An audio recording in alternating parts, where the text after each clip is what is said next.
జై శ్రీమన్నారాయణ. అస్మద్ గురుభ్యో నమ. భగవద్బంధువులారా, అడియేన్ దీపారాణి రామాంజదాసి. ఆండాల్ తిరువడగలై శరణం. ఈరోజు 4వ పాశురం నేర్చుకుందాం.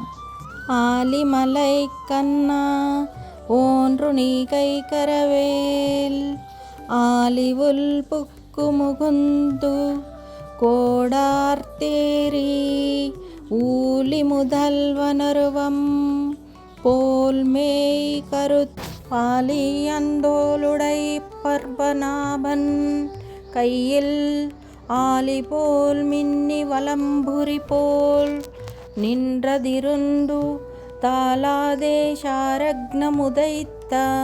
శరమలై போல் வால உலகினில் பெய்திடாய் நாக்னலும் మార్గలి నీరాడ ముగిలిండ ఏలోరెంభావాయ్. ఆండాల్ తిరువడగలై శరణం. ఈ పాశురానికి అర్థం తెలుసుకుందాం. ఆండాల్ ఒక నెలలో 3 సార్లు, అంటే బ్రాహ్మణుల కొరకు ఒకసారి, రాజు కొరకు ఒకసారి, పవిత్రమైన స్త్రీల కొరకు మరొకసారి వర్షించాలి అని వర్జున్య దేవుడిని, అంటే వరుణదేవుడిని ఆదేశిస్తుంది. తద్వారా బృందావనంలో ప్రజలు సంపన్నులుగా జీవిస్తూ కృష్ణానుభవంను పొందవచ్చు అని ఆమె ఉద్దేశం. పెద్ద పెద్ద వర్షాలను కురిపించగలిగిన ఓ వరుణుడా, నీ గొప్పతనాన్ని ఏమాత్రం తగ్గనీయకు. నీవు సముద్రంలోని నీటినంతటిని కడుపు నిండుగా త్రాగుము.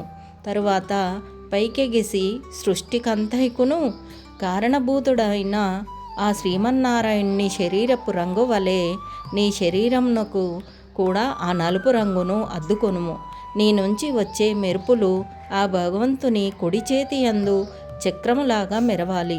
నీ ఉరుములు ఆయన ఎడమ చేతి యందు ఉన్న పాంచజన్య శంఖములాగా గర్జించున్నట్లు ఉండాలి.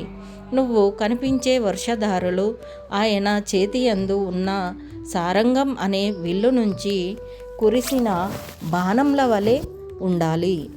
నువ్వు కురిపించిన వర్షము వలన లోకంలో అందరూ సుఖంగా ఉండాలి. మేమందరము సంతోషంగా స్నానం చేయడానికి సరిపడినట్లు మంచి వర్షాన్ని కురిపించు అని గోదాదేవి గోపికలు కలిసి వరుణుడిని కోరుతున్నారు.